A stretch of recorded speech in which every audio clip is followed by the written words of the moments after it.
land. We are getting everything set up here, so excuse a little bit of a delay. So, thank you guys so much for tuning in today, and we are starting to get everything underway. We got a little bit of stuff that isn't quite in the order in the area I want it to be in the studio today, but we are going to make it work for what we've got going on, and we're going to give you guys a great show today. And I thank you all for tuning in to The Divide on 106.3. We are here. We are in the house. Thank you for tuning into The Divide on 106.3 with Marcus C. Williams. So let's jump right into it. Now that it looks like I've got just about everything set up the way I'd like it to be. You guys know how technical and computer stuff goes. So here I am in Monroe County in Rochester, New York. And this year is an election year, and it is very, very, very serious. We've got a lot of Democrats running against other Democrats, so there are primaries all over the place. We've got Republicans that are actually standing up and willing to run this year, and that is a fantastic thing, even in areas which they have not traditionally always been running in. So I'm very excited for this campaign season as we go forward. But what I want to start off talking about is government overreach, right? Because it's not about party, it's about policy. Now, before we get into that too far, if you're watching online, if you're on Rumble, or if you're on YouTube or Facebook, please like and subscribe and share it with all your friends. If you're listening to us on the radio live, make sure you let people know. Listen to The Divide with Marcus C. Williams on 106.3 Mondays, 2:30 to 4 p.m. We're here. Definitely like and share and let other people know, and that's how we'll grow the show, and we can grow our reach, and you can help encourage freedom of speech. So let's move forward. We've got locally, where I am in Monroe County, a very serious area of very many different needs and diverse issues. But one of the biggest ones that we have is cronyism. Cronyism is rampant in the government in the area in which I live. And I know it's probably very rampant in other areas in which you live too. This is something that we need to address, and it needs to start on the local level, because don't get me started on the federal government and Congress and the House of Representatives and the Senate, because oh boy, that's a whole separate conversation, and just whew. We saw what happened with FISA and how all these people reauthorized FISA when all it was spying on actual Americans without giving them the due diligence that they deserve of the Fourth Amendment. But I'm not going to jump into that today. That's not what I'm talking about. So back to local government overreach and cronyism.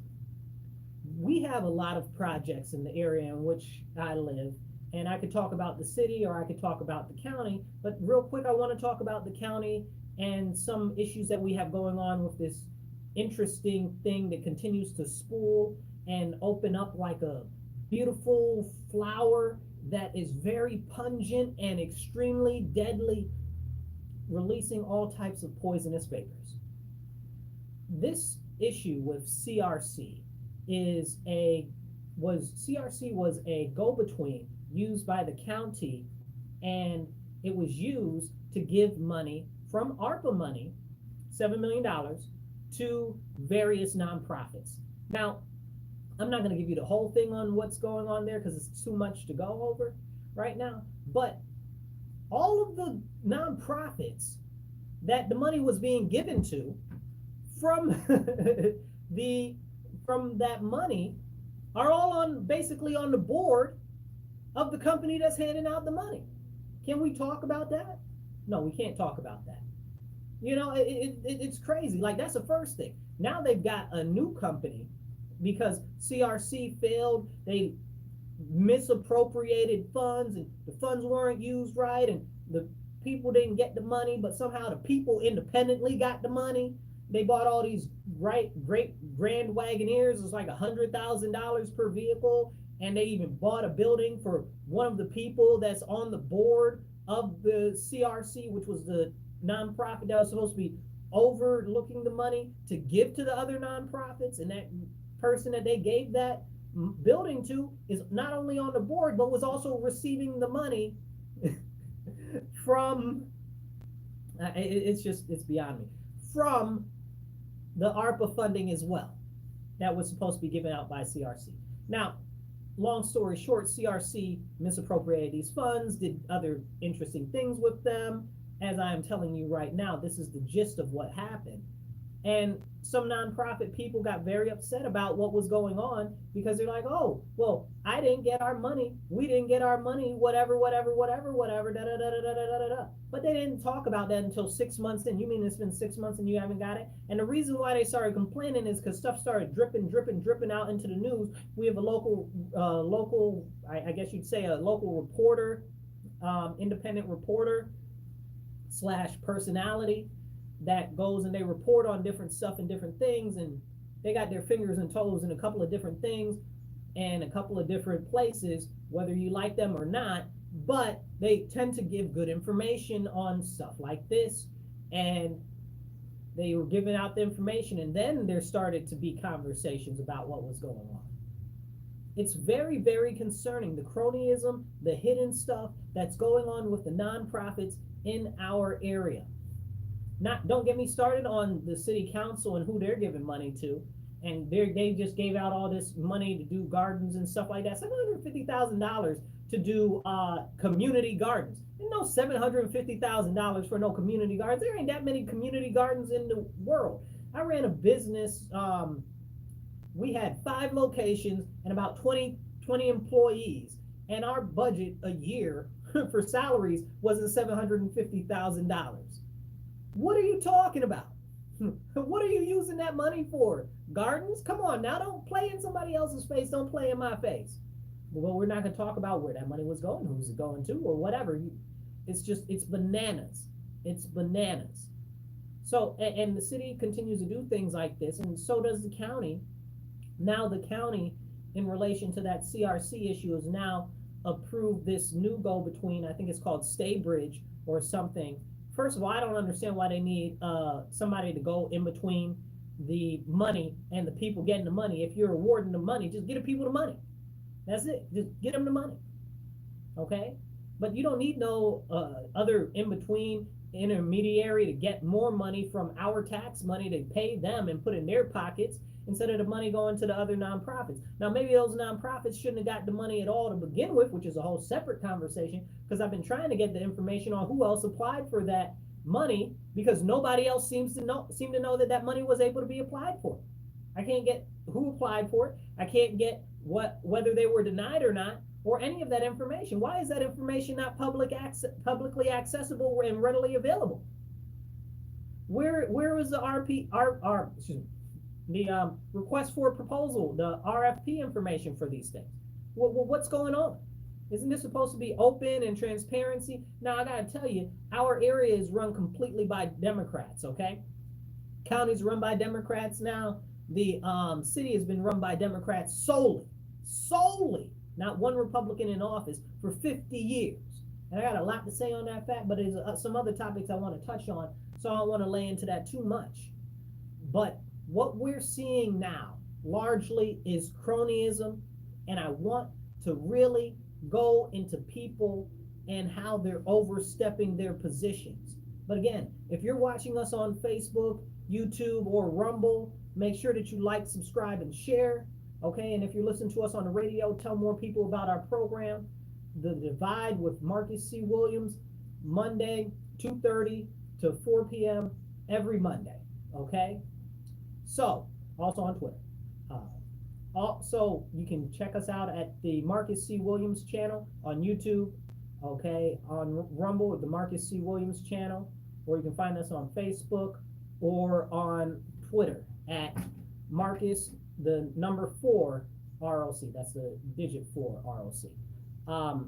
Okay, so going back into this cronyism and nepotism and government overreach, I want to talk about government elected officials that overstep their capacity. Okay, government officials that overstep their capacity, that are doing stuff that they don't have any business doing from their office. And I'm gonna jump back into the county. Okay, we have this one lady here in our county, and you love her or hate her or whatever the case is, don't care about her, doesn't matter. Okay, her name is Rachel Barnhart, and I'm going to talk about her specifically because She be all over the place, you guys. I mean, I ain't never seen somebody do so much flip-flopping, okay? She's like a fish out of water, just flipping it, flopping it, floop, floop, flop, flop. Whatever she thinks sounds good and is going to meet her stuff today. But she's generally pretty left, okay? She's generally pretty left when it comes to her stuff that she supports her stuff. Now, whether she supports that really, truly, personally, internally, I don't know, okay? I don't know. All I can see is from her outside positioning, what she puts forth, okay? And some things I agree with her on, but the majority of the things I think she's full of malarkey on. And I'm not about to sit here and I'm not going to tell you guys one thing that ain't true, okay? So she had a lawsuit against her for defamation from this family, the Nicosias, okay? And that's a whole much larger, longer story. But this is a pattern of behavior where she'll speak out of turn from her position, right? Not as an independent person, like I'd say, you know, oh, well, as an independent person, that's something different, right? But no, she speaks out of turn from her position as a representative. That's wrong. There are certain things that you can sponsor or support as an elected official, and then there are certain things that you can only do at a personal capacity. Okay, and when those things start to violate the Constitution or violate people's independent rights or go against your swearing to uphold the Constitution of the state of New York or the Constitution of the United States of America, that's when you got to do that stuff on a personal level. You can't do that from your position. So she attacked it. She led the charge, really. Okay, led the charge against these people who allegedly had a racist party and some firemen felt some type of way about it, or whatever the case is, There's a long, deep story. I'm not going to go into it. I just want to talk about her patterns of behavior and how this is representative of people doing stuff from their capacity locally that they should not be doing from their capacity as an elected representative, as a representative of an office, right? So what happened from that is she got slammed with a lawsuit. A defamation lawsuit by the people that she had trumped up all these charges against, okay? Again, love her or hate her, believe the people, don't believe the people, or whatever the case is, she got slammed with a lawsuit. That's a fact, and that there's no going back on that, okay? She got slammed with a lawsuit. Then she got mad because the county wouldn't pay for her lawsuit, okay? She got mad because the county wouldn't pay for her lawsuit. But why should the county pay for a lawsuit against you when you're doing it as a personal individual? That has nothing to do with your actual representation of the people in the district in which you are. You're talking on a much larger scope, a much broader scope outside of the area of which you're supposed to be serving and all of this other stuff. So when she was doing this was at her personality level, right? Like when I mean personality, she is a public personality. She is known. She used to be on the news broadcaster, whatever the case is. She's a known, I don't know what you call her, leftist activist, okay, socialist, communist type person, anti-American, okay? She supports all of those things. And again, what you think about her personally or not is a different case. That's not what I'm talking about. I'm just talking about her speaking from her position and overstepping from her position in the public space. So she wanted the county to fund her defense. The county said, we're not funding your defense because you did that as a person. We didn't tell you to do that. You didn't really have no business doing that. So then there was a lawsuit against the county for them not funding her for her stuff. Now they're saying that the county has to pay for her legal fees. I don't want the county to pay for her legal fees. I didn't want her to do what she did the first time. I don't want my tax money spent on her. That was her own personal stuff. Now you're opening the county up because if the individuals that are suing her, okay, win, which it's a very strong possibility they could win, okay? If they do win, then now they can sue the county. So now you've opened up the whole county, all our taxpayer money, to be sued. Why? Okay? You did that as your own independent person, okay? Not as a representative of the county, because then nobody asked me. And if you were representing anybody, that's your own district, okay? Maybe that should come out of funds that from the people in her district that she's supposed to allegedly represent. Don't get me started, Okay, but right is right and wrong is wrong, and she didn't have no business to begin with. She definitely had no business telling the county that they should pay for her stuff. Get out of town. That's only one example. That's only one example from her. Let me go into the next thing. Again, on the county, because we could talk about the city, and I'll get into the city a little bit later. But last year, maybe it was year before last, there is this tour that was going around. It is I guess you would say what would you call it? American freedom, liberty, constitutionalist type of tour that also is involved with many pastors and biblical scriptures and stuff like biblical scriptural points and stuff like that, right? Because we are a Christian nation. Whether you want to say that we are or not, we are founded on Christian principles, period, end of story. That is not something that can be disputed. That is the history of our nation. And no matter how many people want to try to take the 10 Commandments out of schools or out of the what do you call it, the courthouse, or out of anything like that, it doesn't change where our history, where we came from, even though they keep trying to rewrite history like it never happened.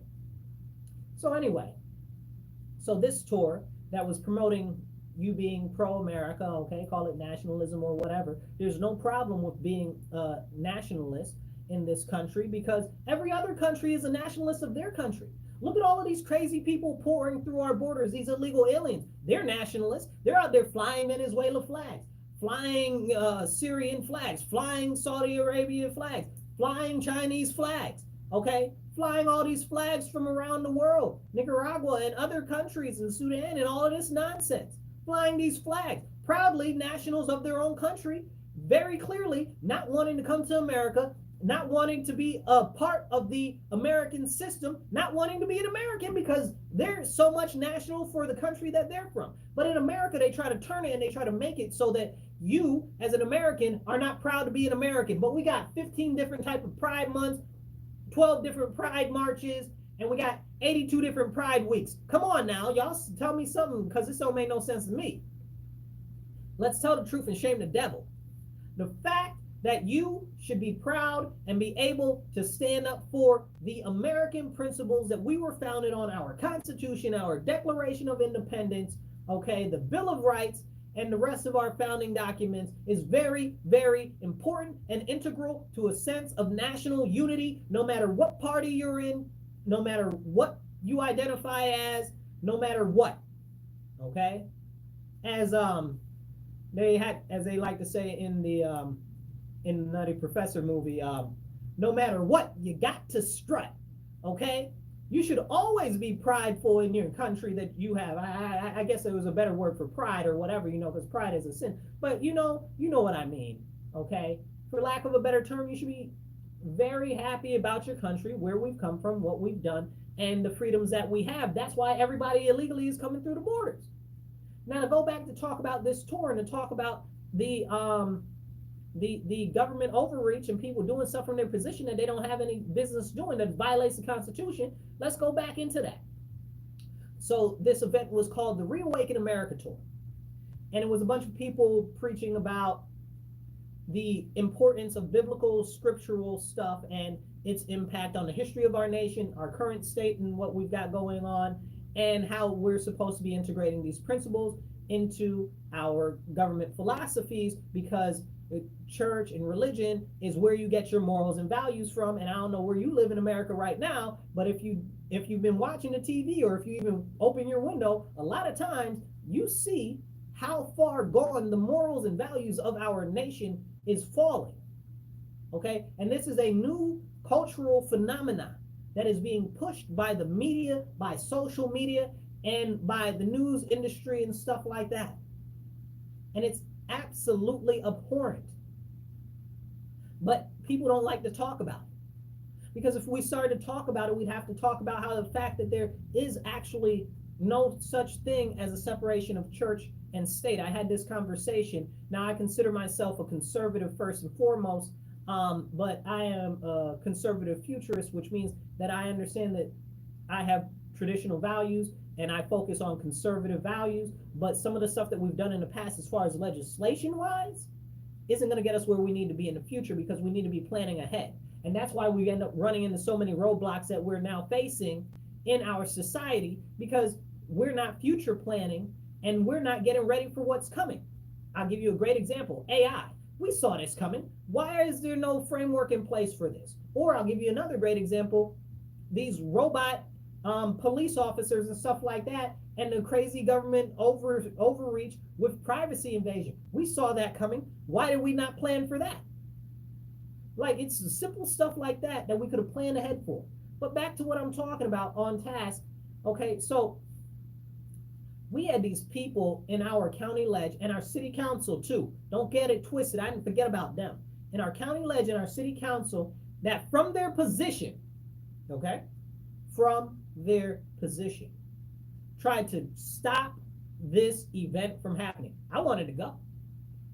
I wanted to go to this event.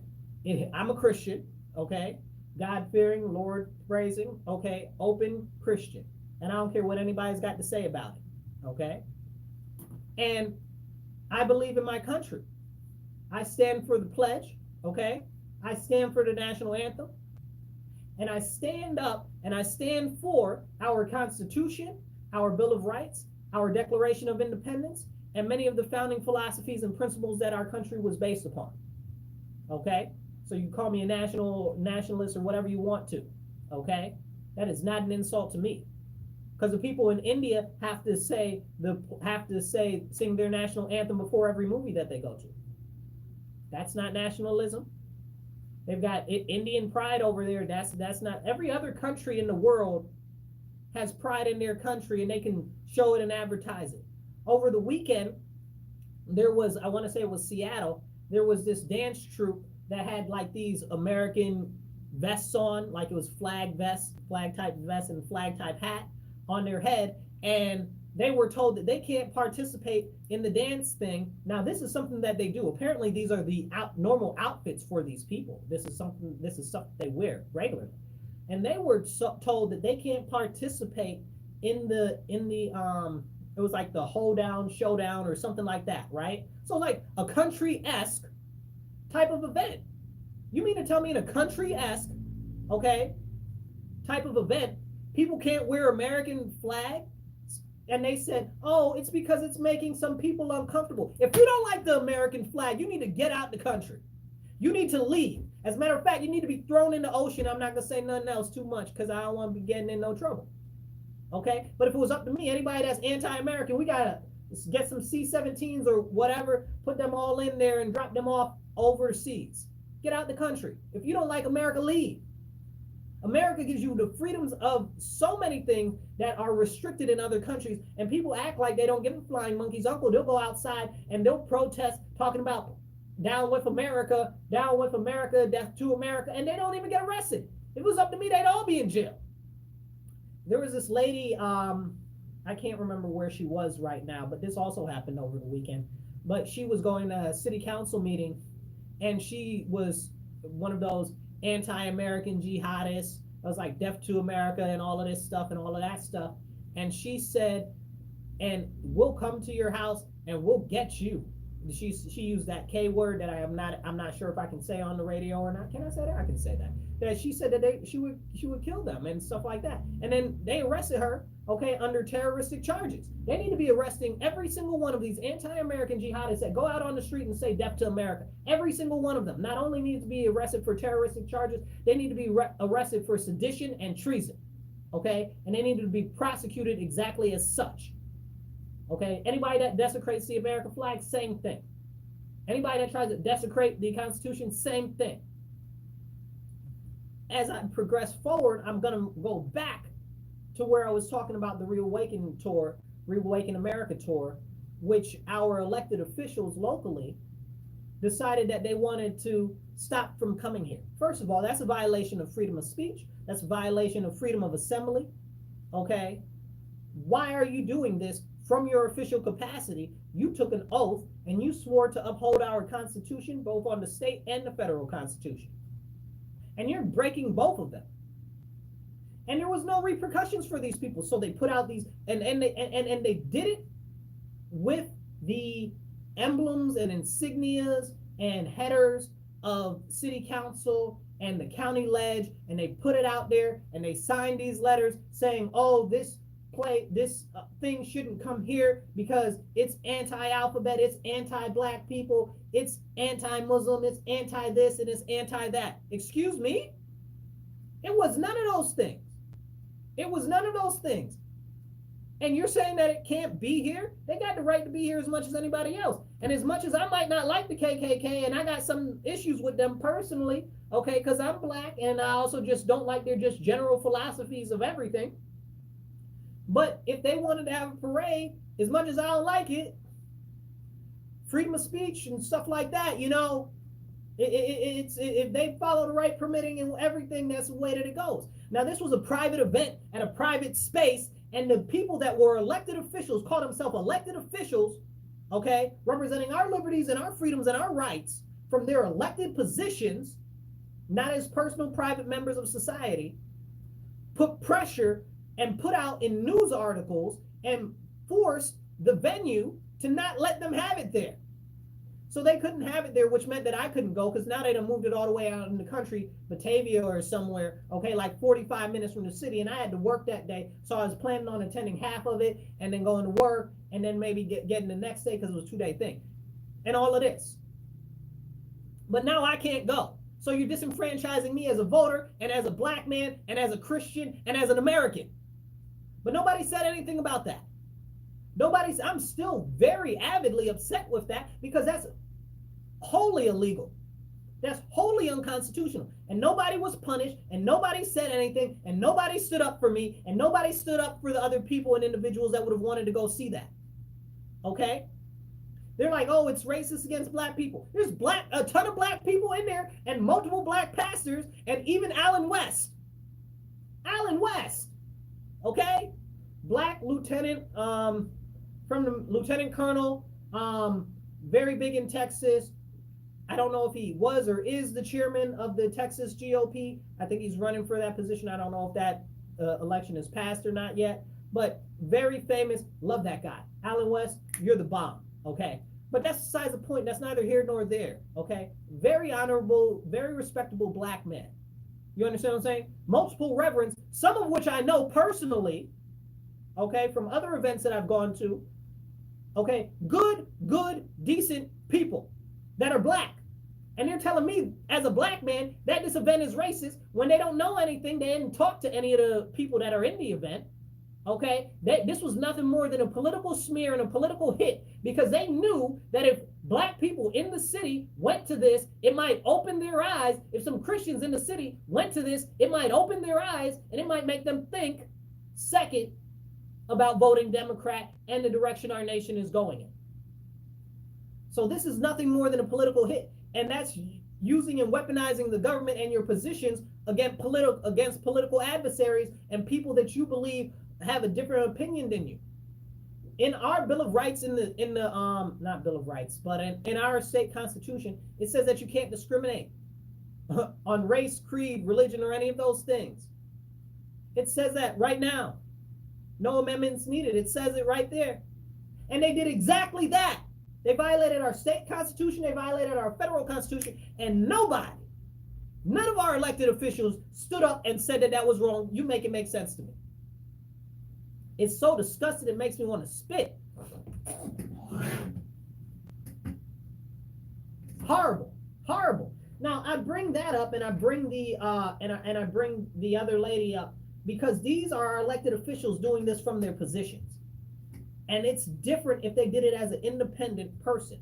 But the second that you put a seal, you are representing all of the people from your official capacity. And there are certain things that you're not able to do from those official capacities because it is not legal, and it goes outside of your mandate as an elected official and outside your ability to actually comment on those things, because you as an independent citizen is not you operating as a political official, as a representative of other individuals. But can we talk about that? And as we go on, I'm going to hop back on this topic, but I want to thank you for listening to The Divide on WRFZ 106.3 FM, Rochester Free Radio. You're listening to The Divide with Marcus C. Williams, and if you're watching us on Rumble, YouTube, Twitter, X, wherever you're watching us. Okay, make sure that you like, subscribe, and share. And I'm going to keep on going from here. Also, Instagram, at Marcus, the physical digit 4, ROC. And you can also find me on Facebook by the same call. All right, so as I continue to talk about this government overreach and stuff like that, it's a problem, you guys. We're seeing it on the federal level too. We see them champion all of this anti-American, American jihadist nonsense. But the second that you stand up for religion, the second that you stand up for America, they try to paint you as some sort of a villain. Because the Democrat Party has departed so far from being proud Americans and actually representing the American people that they don't represent the majority of Democrats anymore. And the majority of Democrats that are in the party, not the elected officials, are looking for a new home. And they would see that if they listen to Republicans, if they go to more so conservative events and stuff like that, that they largely agree with the majority of the stuff that we believe in, but just not necessarily how to get there. But there used to be many conservative Democrats, but now they're all aging and the elderly and stuff like that, and there are very few conservative Democrats that are willing to speak up and stand up for our Constitution, for our American values. But they'll stand up for the socialism and the communism and the anti-American jihadists and the people shouting death to America. You make it make sense to me. Are these the people who are supposed to be elected to represent you? Come on now. Who are they representing? They're representing themselves. They're representing their donors. They're representing the people that are putting money in their pocket. They're not representing you as a citizen. And don't get me started on some of the elected Republicans too.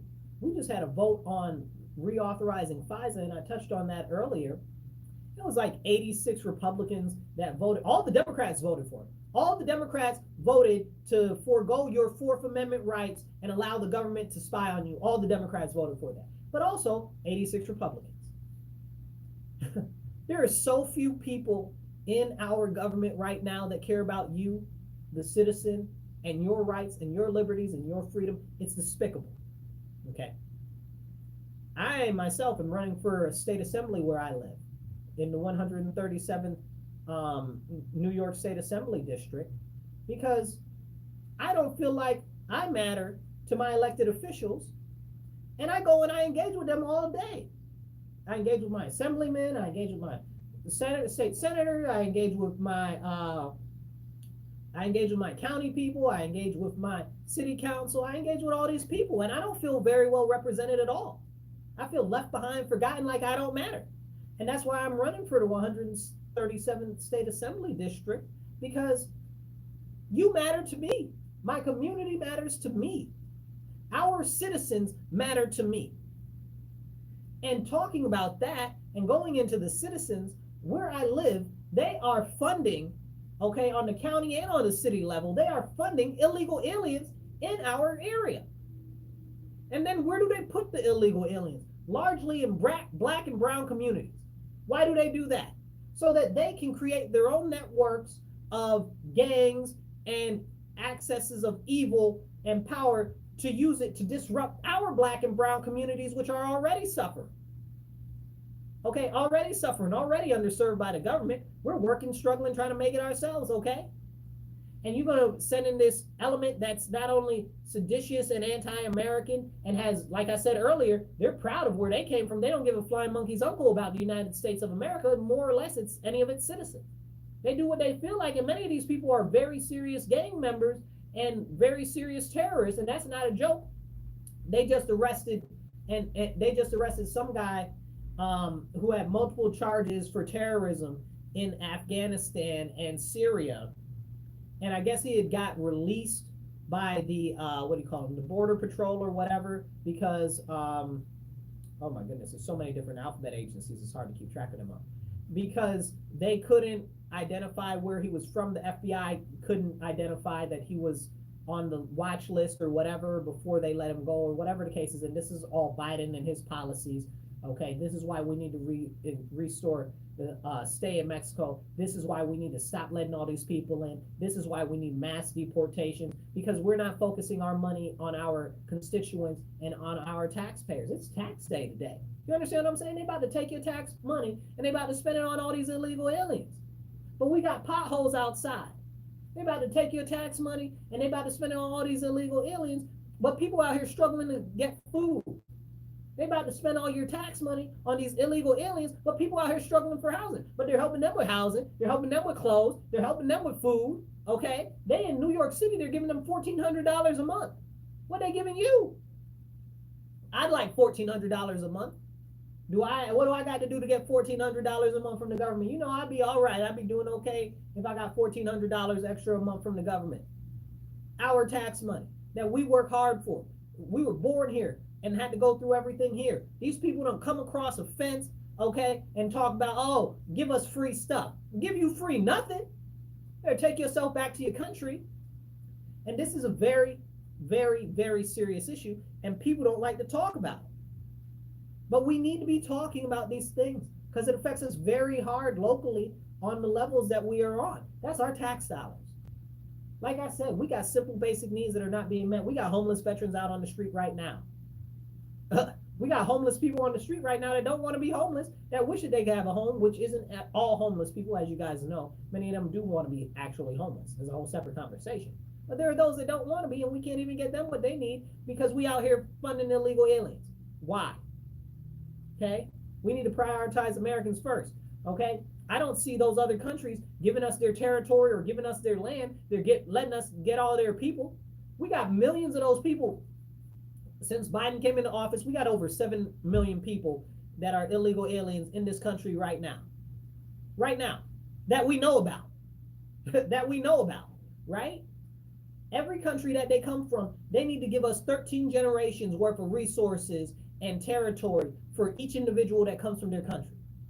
That's what we need. Okay? You want us to take your people? Absolutely fine. Give us 13 generations of resources for them. We'll do it. But once they start having to give up resources or having to fund their own people or having to give up territory, then they're not going to want to do it. They're not going to stop it. It'll stop overnight. I guarantee. Okay? I guarantee. I'm not big on foreign wars. As a matter of fact, I don't think we should be funding any foreign war, okay, where we're not taking land as America and annexing it and making it incorporated into America. I'm very firm on that. I don't think we should be funding nobody, nowhere, nothing, okay? It's not our business, unless they're part of this country. You want some funding for some war, incorporate yourself in the United States of America. You can be the next state, okay, or a territory. But other than that, you're not getting no money from the U.S. if it's up to me.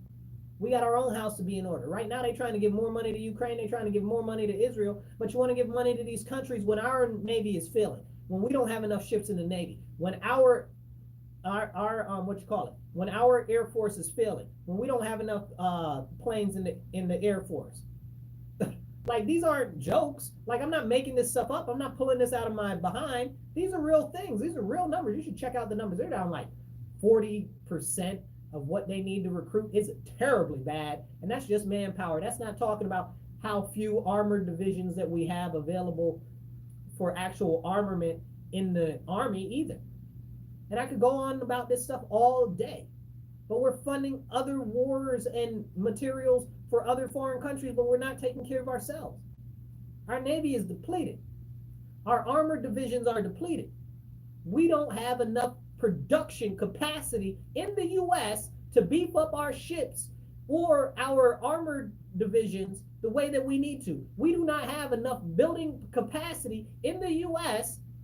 to make enough planes like we need to. And I know everything's going UAP and stuff like that. Okay, unmanned drones and stuff like that. They're doing the tanks and the ships and the flying things and the this and the that, da da da da. I know it's all going in that direction, but we don't even have enough of those.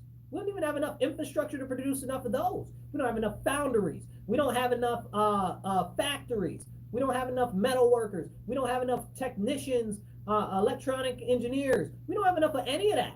And you out here funding other countries to build up their repositories for these things? If they're our allies, if we really care about them, if we really care about Israel, the best thing that we could do is fix the United States' military. we should be spending that money on our own military. If we really care about Ukraine, we should be spending that money on our own military. If we really care about the Philippines or Taiwan, we need to be spending that money on our own military. Okay? We are not the world's police. But if we're going to be, maybe we should get some police cars and some actual armaments for our soldiers. Can we get real? What are we doing? We're hobbling ourselves. And Lord forbid something happens inside our country, okay, because we done let all the terrorists in and all the illegal aliens and all the criminals and everything in, which are largely pushed into these low income, okay, or black and brown communities, okay. If you're a working class individual, you probably know how serious it is living in America, no matter what race you are. Now imagine them flooding your neighborhood with a bunch of illegal aliens. And I know many of you, depending on what part of the country you're in right now, actually have experienced that and could tell stories. Okay? I got people from different parts of the country call me all the time, telling me the stories, sending me emails about all the stories that they have that are going on and stuff like that with illegal aliens where they live. And it's crazy. We can't do anything about that. Most of our police are so depleted, it's bad. They don't have enough officers. They don't have enough resources. And it's not good. They can barely deal with the crime that they've got right now in hand in many of the major cities. More or less active criminal threat from these illegal aliens that are being pushed in, or even the actual anti-American jihadists. It's very, very, very serious. And I talk about that because it's something that continues to go unaddressed. And we really need to talk about that. Like we had in Baltimore, the Francis Key Scott Bridge got collapsed by that Chinese shipping vessel. That's whole suspect. Okay, if you ask me, it was China that did it. Okay, China's using all types of warfare that's beyond our capacity to even imagine to attack our country. And I've talked about it on this show before. I've talked about the lantern bugs, the Asian lantern bugs that they released in the north. I've talked about the Asian murder hornets that they released in the west coast to destroy our native populations. I've talked about the lionfish and the kois and all the other invasive species that somehow are magically from Asia but are all over here. I've talked about the poisonous seeds that destroy our crops and our ground soils and spread harm throughout our biospheres that they've sent in the mail. All of these are things that you can go look up. Like it's not like it's not conspiracy, it's not fake news. You can go look these things up. They have happened. And I'm telling you, it's China that's behind all of it.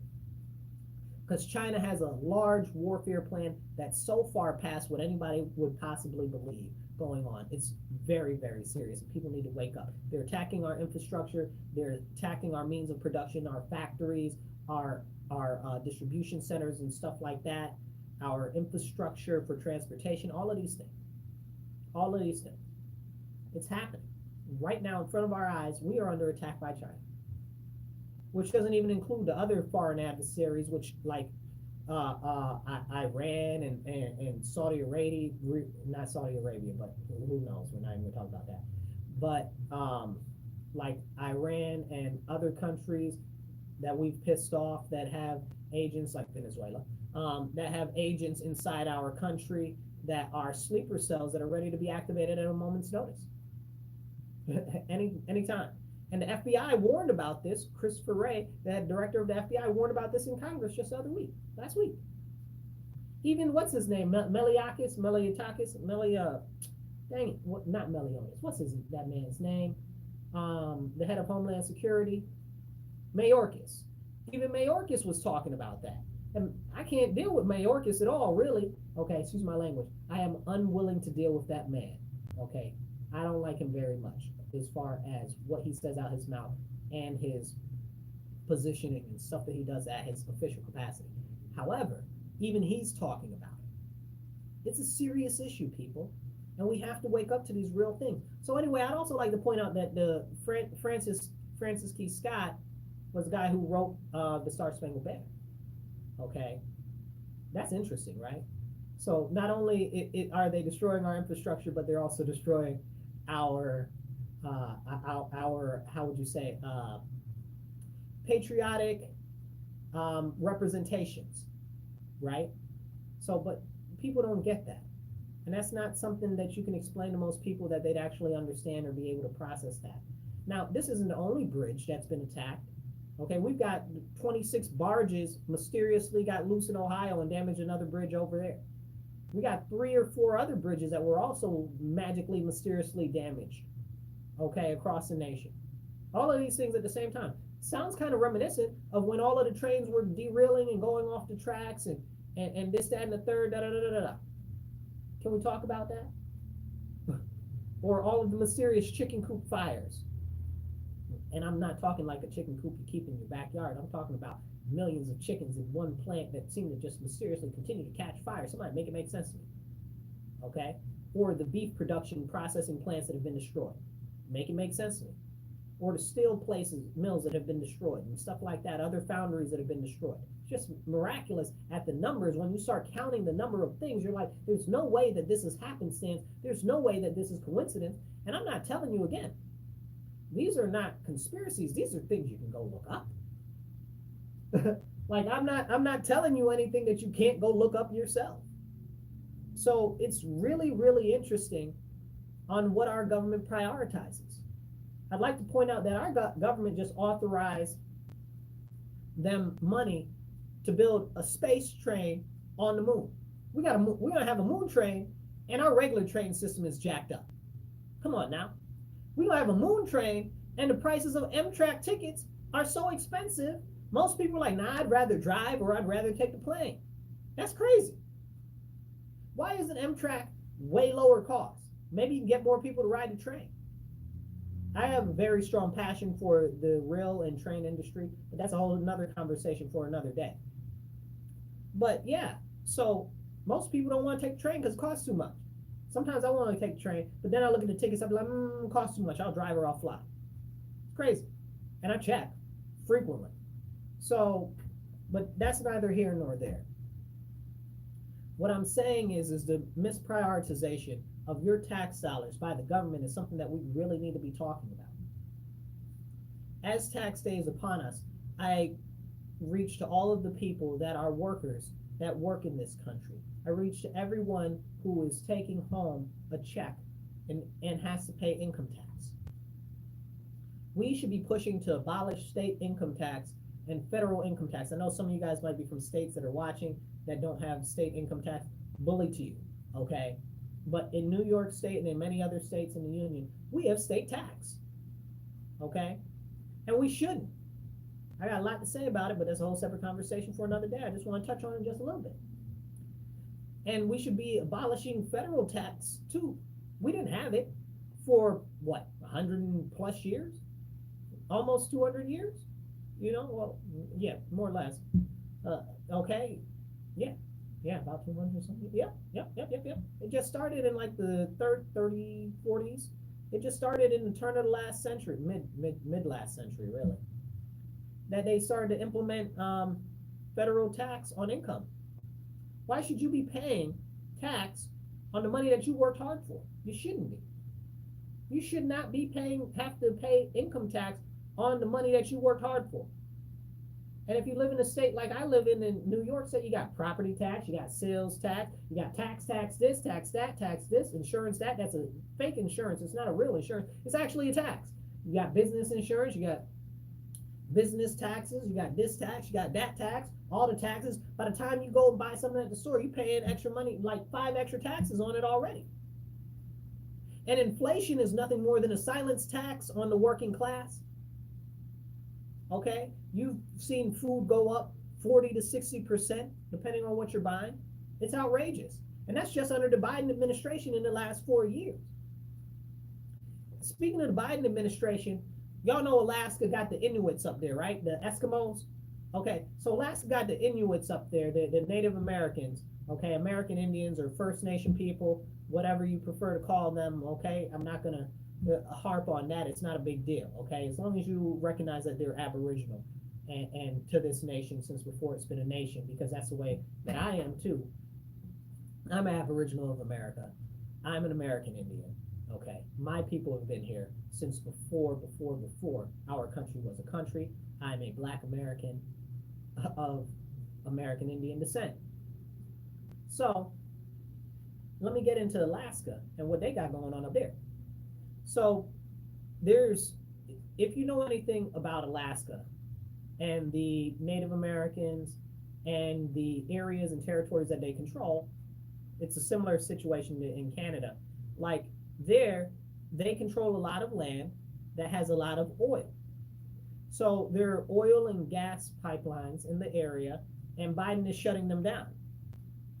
Now, this is on native land, so he ain't got no business shutting down nothing.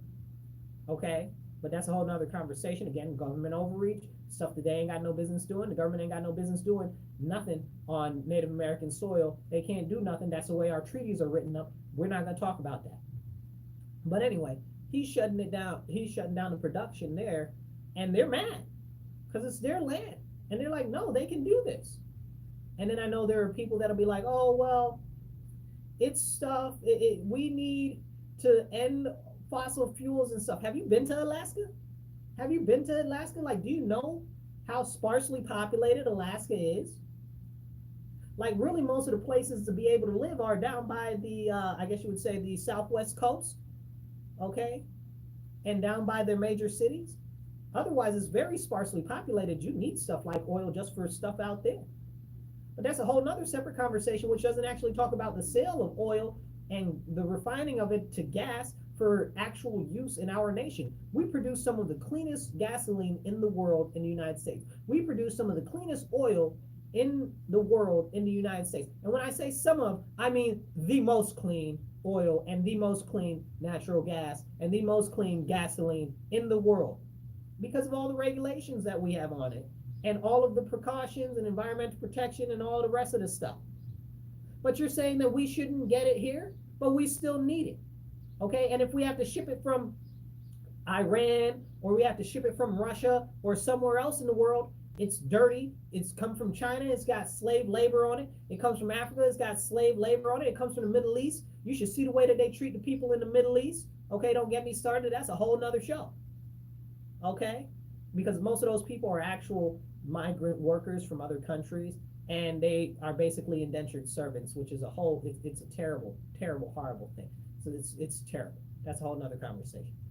But we produce the best, most clean gas and oil in the world. Why will we not share that with the rest of the world and then benefit and put the money in our pockets so we can more so go green? If the rest of the world isn't going to turn away from oil, why does that mean that we should turn away from oil production? Hello? Okay, I understand that you want us to go green and get rid of oil production or whatever, and I use green in quotes because you already know how I feel about that. It's all a lie. It's a deception. They don't actually care about the environment. They don't actually care about the animals or anything. They only care about what sounds good and what's going to put money in many of the higher ups' pockets that are really behind the scenes running the whole green movement. And did you know the fact that the gas and oil industry are largely funding the green people? Don't get me started on that. That's why you see all of them benefiting off of all this crazy technology that has to do with solar panels and wind panels and energy transmission and all of this other stuff. You just trace the money, right? Follow the money. But anyway, they're not able in Alaska to pump the oil because Biden's canceling it. But we should be pumping all of the oil in America. We should have 50 more refineries by the end of next year. We should be reinvesting in our oil economy in the U.S., not necessarily for us to use it, but I support us using it. I definitely support us using it. But for the rest of the world, because we produce the cleanest in the world, the best in the world. And it enables us to feed families. It enables us to empower our people. It enables us to actually increase the quality of life in our nation if we sell it abroad. And we can do it better, faster, and cheaper than other countries. It's really a game by the people at the top who are really maneuvering everything. And you'll say, oh, well, the green stuff is this, the green stuff is that. Man, let me tell you, again, the oil companies are really running everything at the end of the day. Okay? You can say, oh, green, green, green, everything. The oil company is still winning. And who's suffering? The American people. That's who's suffering. Don't get me started. Woof. There was also article that is saying now COVID increases the risks of you having Alzheimer's. Really? Is that so? Okay. So when Joe Biden first got into office, as you know, Donald Trump was in office. They were doing all of the shots and they were doing Operation Warp Speed. And the second after the election, literally the day after the election, they announced that they had all of the shots made and now they can get ready to disperse them. Why didn't they say that the day before during the election? Because they knew that it would give Trump more credibility and then Trump would end up winning the election. This is not speculation. This is fact. Because we also know that he was working diligently to put forth the most favored nation clause, which would make it so that any products that we have that are medical or medical procedures could not be charged for in America less than whatever they charge for the least expensive where they charge it anywhere else in the world by the same manufacturers and stuff like that. And they didn't want that because he was clamping down on them. So they said, we got something for you. We're going to fix you, even though you gave us all these billions of dollars to develop all of these shots or whatever the case is. Don't ask me how I feel about the shots. Y'all know how I feel about the shots, okay? I don't trust the government for about nothing because we already know how the government acts. So, but that we ain't going to get into whether the shots are good or bad or whatever the case is. You intuit from it what you want to intuit from it. We'll just say that we do know that there are many different actual things that Congress has said and they have testified to in Congress and in other state capitals in the Houses of Representatives for various different states, what the damage is and what the issues are with some of these possible side effects. Okay, all of this is just straight information. I'm not going on about anything or anything anywhere, right? So, but now they're saying that COVID-19 might cause Alzheimer's. Really? How? When Biden got into office, and this is why I brought that up. When Biden got into office, it was like a week into office, maybe 2 weeks. He was given a press conference, and I can't remember what the press conference was on exactly, but something stuck to me at the end, in my brain at the end of what he said, because it was a press conference about something completely different, completely different. And at the end of the press conference, his handlers let him loose or something, and he said, and in the next 10 years, all of the hospital beds that we have are going to be filled with people with Alzheimer's. And I was like, oh, whoa, what is he talking about? I know what he's talking about. I know why people are going to get Alzheimer's. They're going to get Alzheimer's from those, you know, the things, but we're not going to talk about it. Don't play with me like I'm stupid. Thank you for saying the quiet part out loud, Biden, because sometimes if you let that man talk, he is so far gone that he is really there and he'll just tell and say stuff that's truthful, that's not supposed to be out in the public. That's why they always rush him away. Because he'll tell the truth if you let him talk long enough. And when he starts talking the truth, they don't want him to say nothing. That's why they always shut down his press conferences. That's why you see he doesn't do a lot of press conferences. Very interesting. When he said that, boom, my antenna went up. I was like, oh, holy moly, Jiminy Jolly. So that was very, very interesting. And now they're coming out saying that COVID-19 might give you a higher risk of Alzheimer's. Well, if it isn't those you know the things and it was COVID itself, which I know a lot of people say that maybe the flu, maybe pneumonia, maybe other things, maybe nothing at all. But the fact of the matter is this. We know that COVID was a bioweapon, okay? Forget the shots. Let's not talk about the shots. We know that COVID itself was a bioweapon that was designed in labs and funded by the United States, but we're not going to talk about that. But we know that. It's come out in Congress, right? Like, this isn't a conspiracy. It's come out in Congress that Dr. Fauci, the National Institute for Health, and various other departments and the CDC worked with China in Wuhan to create the experiments on COVID and work to make it be able to work in humans. And they say that this is all, well, preventative stuff just in case it were to ever happen. But it's never happened. It's never happened. There's never been a recorded case of these things actually happening from animals to humans, unless they're being mutated. Which really makes me wonder about this new bird flu, which apparently it's the old avian flu, if you guys remember from some years ago. when Obama was president, there was the whole bird flu scare. It's the same exact one. What is it, H1B1 or whatever it is? This is the same exact thing. But now it's hopping from birds to cattle, from birds to cattle, and cattle to people. Come on now, don't play in my face. So they've killed off all of these different chickens and stuff like that. Again, back with the food supply again, right? They've killed off all these different chickens and all this other stuff, and now they're killing off all of the beef. I need my beef. I need my chicken too. I like my eggs and my chicken and all of that. You know, that's really good for your diet. They try to tell you that it's not, but they're daggone liars. Okay, that's a whole nother thing. And if you talk to a real doctor that really knows about that stuff, they'll tell you that it's ain't nothing wrong with the eggs. Which, remember in the beginning of the year, or maybe it was last year, they started to say that, oh, eggs increase the likelihood of heart attacks. Come on now, we know what the things was increasing the likelihood of heart attacks and sudden deaths and stuff like that, which they just did a report that said that those COVID shots do not increase the likelihood of sudden death in children. Take that for what you want to. I'm not going to say neither here nor there or anywhere. I'm just going to say that's very interesting, and I don't know if I take that at first glance from what they're saying versus what we all know to be true, because it just seems magically, miraculously, all of these young students and young people and young athletes suddenly are just poof, dropping dead from all of these clots, which Lord knows where they came from, right? I don't know. I'm just saying this is what's going on. These are facts. I'm just stating facts. I'm not pontificating or anything. But hey, that's what the CDC said. I don't know. And it's very concerning, because I am very concerned about the medical genocide that is being committed against the American people and across the world through a lot of the things that are in a lot of these medicines, and I use that term lightly. I'm using quote fingers, okay? Medicines and other things that we know people like Pfizer and what's the other company? Bayer and other companies have been sued for in the past.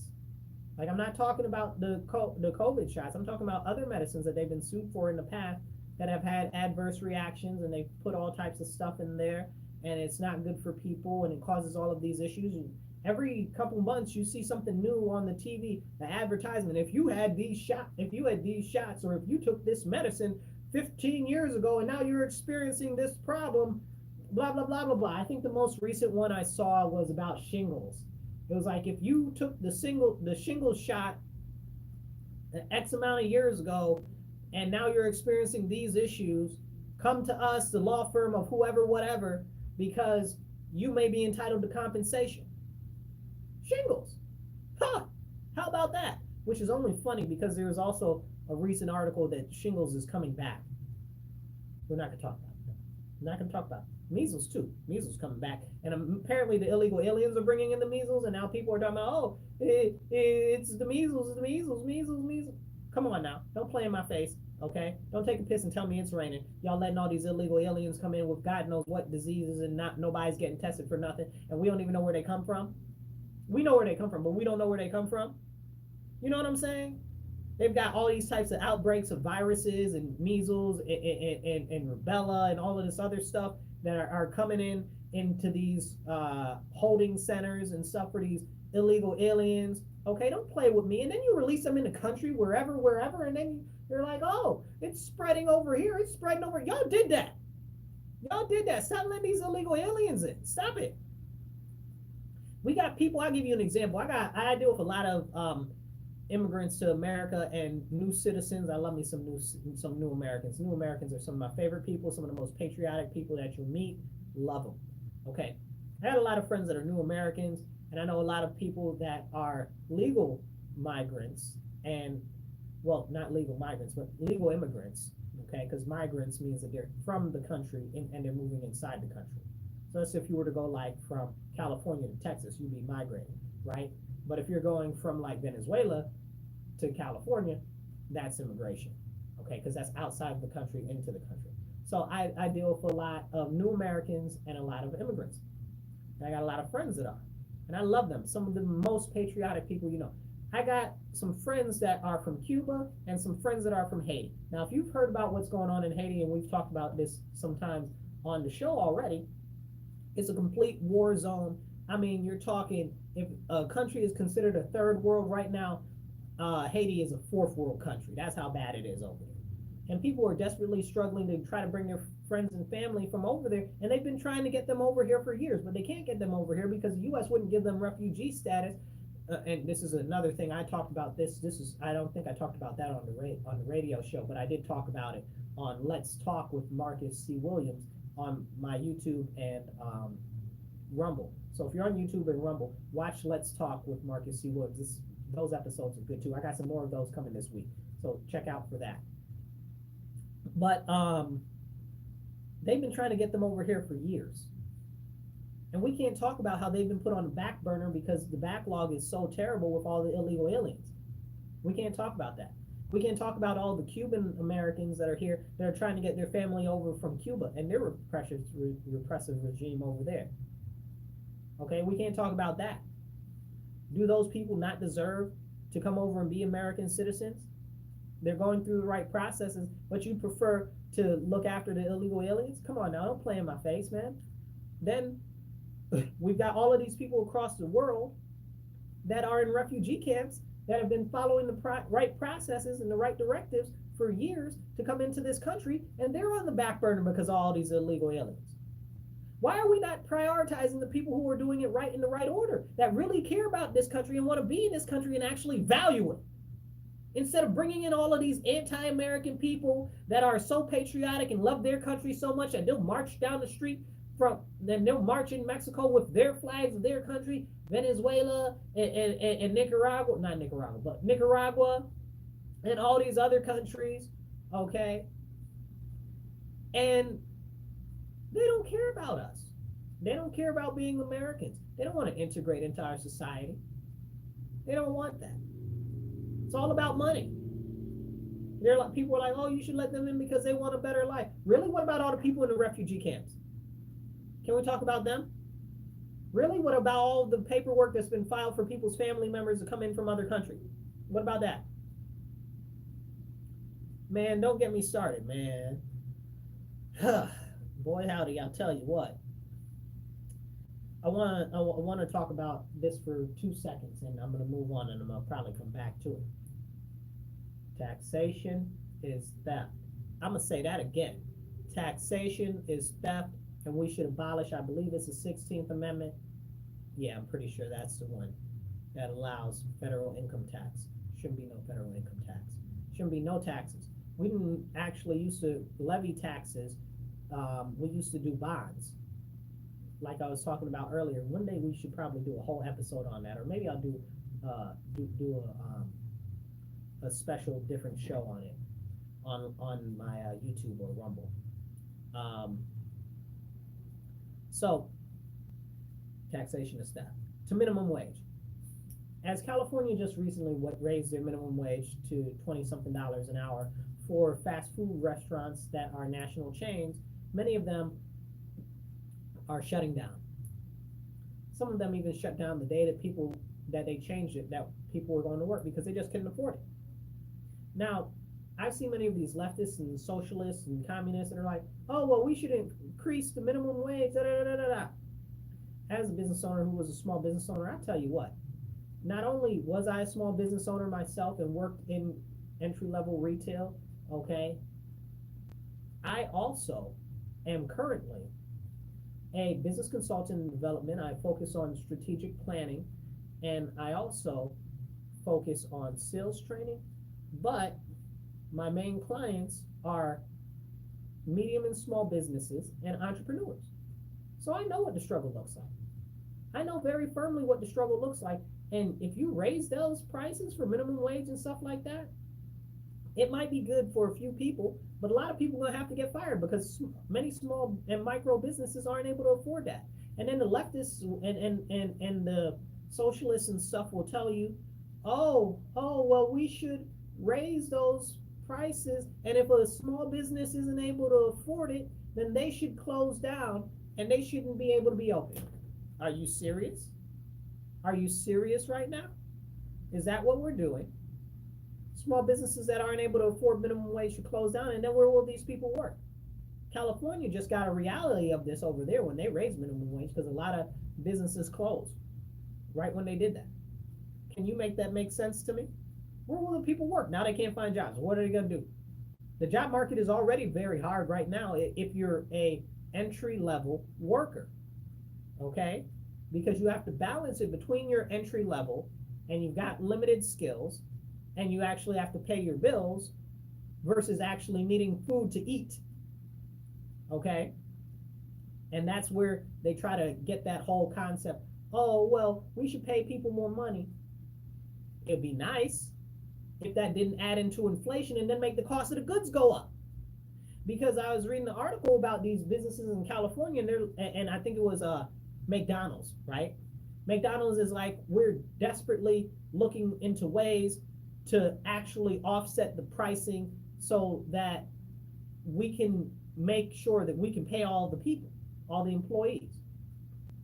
The rule of thumb when you're in a business is you don't want more than 33% of your revenue to go to your employees as far as pay, because you still got 33% you want to go to overhead, and then 33% that you want to go into profit so that you can use to purchase other things that you need for the company and other resources that you need and items and so forth and so on. And then eventually, hopefully at the end, you got some pay left to pay yourself also out of that.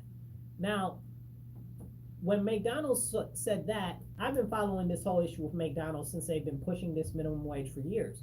So first they did all of those, and if you've been to McDonald's lately, you've seen them. The little touch pads, I hate the touch pads. I don't want no touch pads. I used to work at McDonald's when I was little, when I first started into working, like I was 13. I hate those things, okay?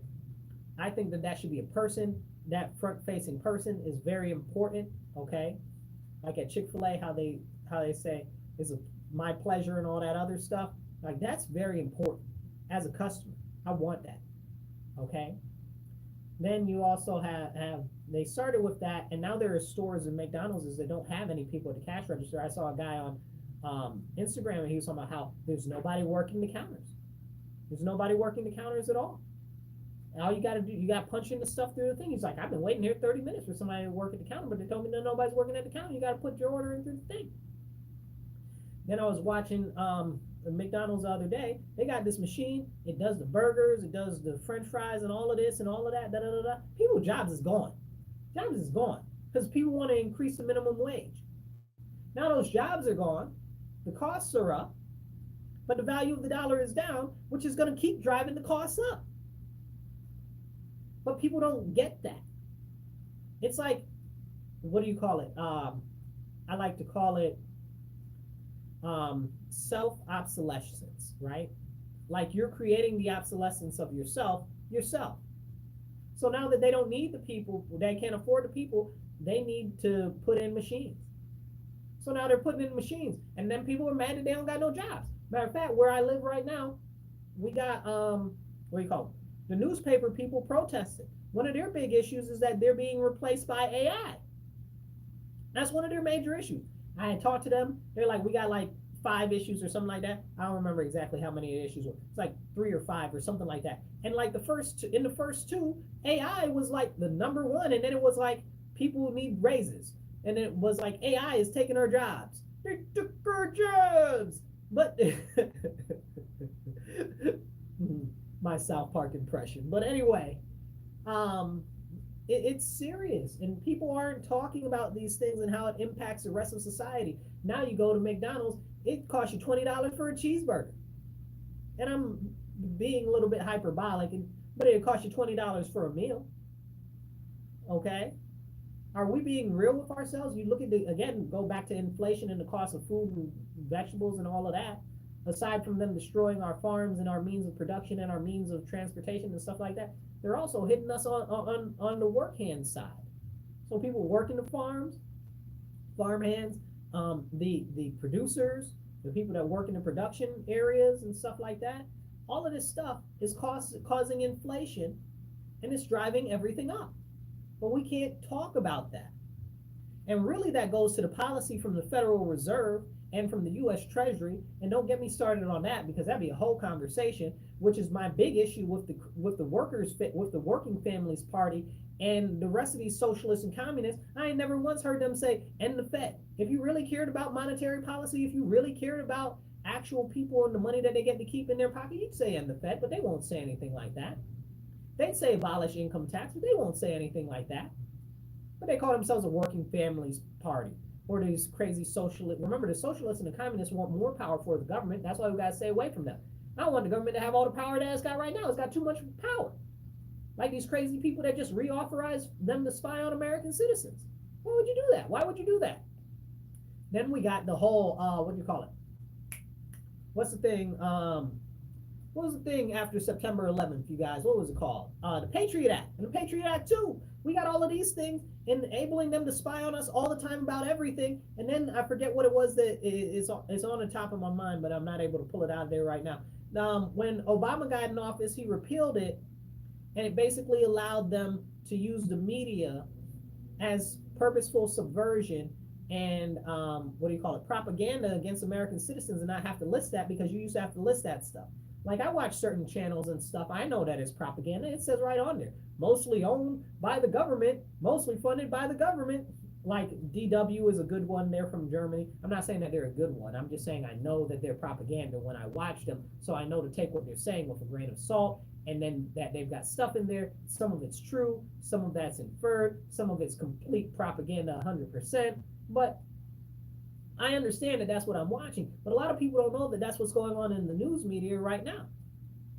Whether it's Fox or CNN or CNBC or MSNBC or whatever it is, it's all widespread.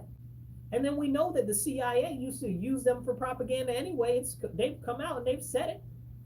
They've said it in Congress. They've said it in special meetings and stuff. They said it in special interviews from old agents and stuff like that.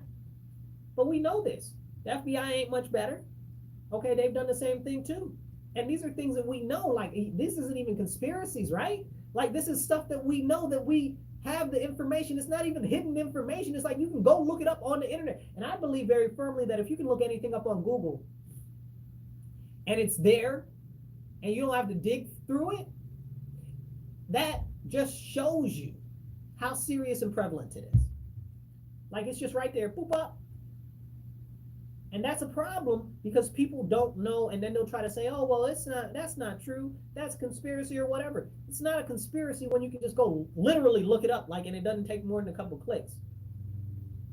Like when the FBI was shipping drugs into Los Angeles, okay, and they got into a shootout with the LAPD because they were the ones running the drugs in Los Angeles, and they didn't know that was the FBI. But we also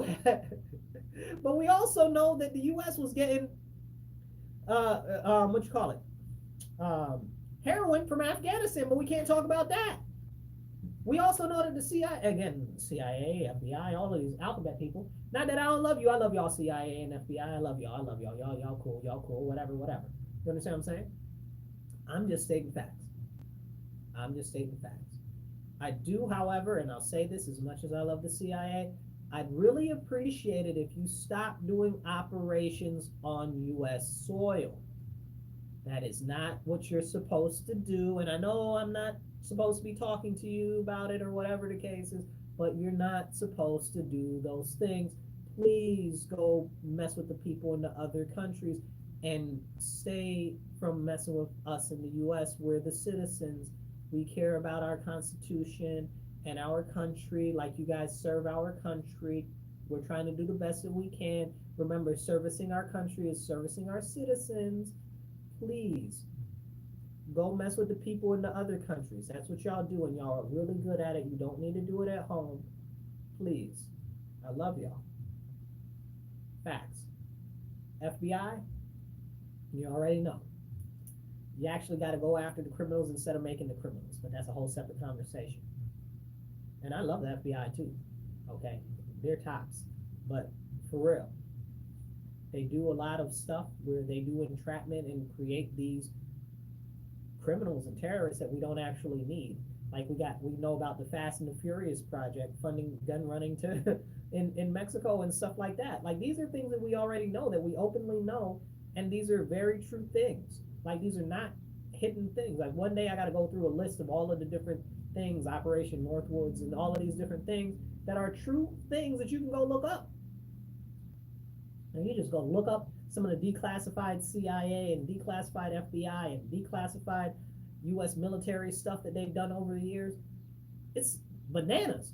Like, you'd have a whole different outlook on the way our country is. And I love my country. And I don't have any issues with those agencies or entities. But there are certain things as an American citizen I'd like them not to do. And I think that they should not be doing because of what their mandates are and where they come from, which is supposed to be serving and protecting the people of this nation, allegedly. But I'm not going to harp on that too much.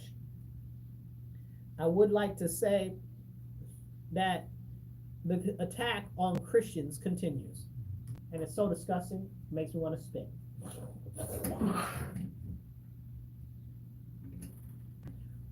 And we can talk about how the FBI is part of that attack on Christians, okay? Even though the director is like, I don't know, that's just one of the district offices that was doing that and sending informants into Catholic churches because they believe in God and the principles and morals in the Bible and stuff like that. And I don't know why they would do that. I know why they would do that. Because you don't want Christians that actually believe in the Bible and believe in morals and values because they're a threat. Because at some point Christians might start standing up and they might start uniting together. I know why you're scared of Christian nationalists, because they actually care about our country, our founding documents and stuff like that. And you're scared that they might tip over the table. But that's a whole separate conversation. The attack on Christianity and Christian folk, Christophobia, Christianophobia, both of those are the same thing, but it's growing in America and across the world. They just on Sunday, I guess technically Monday morning there, in Australia, 7 people got stabbed, maybe a couple of extra, including the bishop and some other people at this Orthodox church in Sydney, Australia. Now, this particular bishop, I follow him. That man is tops, man. I can't express how awesome he is. He actually stands on biblical principles. He actually stands up against and speaks up against the modern evils in this world. I mean, he is phenomenal.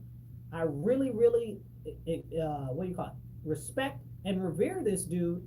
He's on top, okay? He is the man.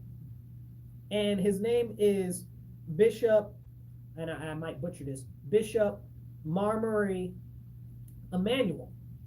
And if you can check him out online, it's Bishop Marmari Emmanuel. That man is phenomenal. Just listen to some of his videos and some of his speeches. Oh my goodness. But they stabbed on this man. Okay, apparently it was a 15-year-old allegedly that stabbed him or whatever the case is. And the second after they subdued the assailant and stuff like that, Bishop Emmanuel put his hand on him and prayed for him and hoped and prayed that he would turn to Christ Jesus. Hallelujah, y'all.